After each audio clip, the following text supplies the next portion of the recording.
लोकसभा चुनाव 2024 से पहले बिहार की सियासत में हलचल का दौर जारी है। अटकलें तो ये भी लगाई जा रही है कि नीतीश कुमार मुख्यमंत्री पद और महागठबंधन दोनों छोड़कर एनडीए में शामिल हो सकते हैं। इस बीच साक्षी महाराज का इंडिया गठबंधन और सीएम नीतीश पर प्रतिक्रिया सामने आई है।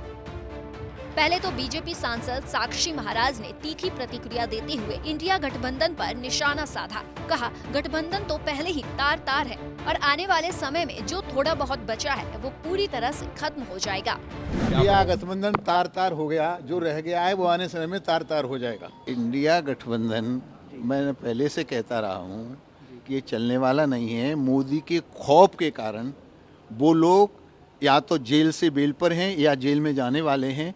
उन लोगों ने भय की वजह से इंडिया गठबंधन नाम का एक गठबंधन बनाया, जो चुनाव आते आते तार-तार होने वाला है और 22 जनवरी के बाद वो तार-तार होना शुरू हो गया। वहीं बिहार में चल रही सियासी हलचल पर भी साक्षी महाराज ने अपनी प्रतिक्रिया दी। बोले, सीएम नीतीश अगर बीजेपी में आते हैं तो उनका स्वागत है, पर फायदा इसमें बीजेपी का नहीं बल्कि नीतीश का ही होना है। लेकिन हाँ, नीतीश अगर आते हैं स्वागत है, उससे नीतीश को फायदा हो सकता है। भारतीय जनता पार्टी तो अपना जो सबका साथ सबका विकास है और जो विकास उसने देश में किया है, विकास और विरासत का काम संभालने का किया है।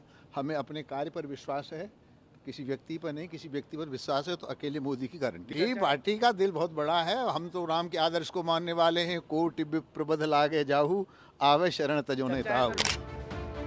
बता दें कि बिहार की राजनीति में लंबे समय से जारी अटकलों का दौर अब जल्द ही खत्म होने की कगार पर है, क्योंकि सीएम नीतीश जल्द ही इस पर फैसला ले सकते हैं। वहीं बीजेपी भी अपनी तैयारियों में जुट गई है, जिसको लेकर दिल्ली में अब बीजेपी के दिग्गज की बैठक का दौर शुरू हो गया है, जिसके लिए बिहार बीजेपी के बड़े नेता भी दिल्ली पहुँचे हैं।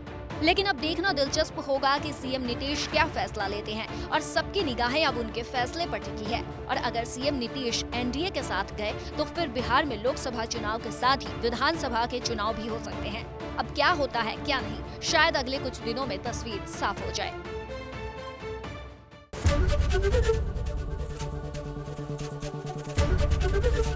एबीपी गंगा, खबर आपकी, जुबान आपकी।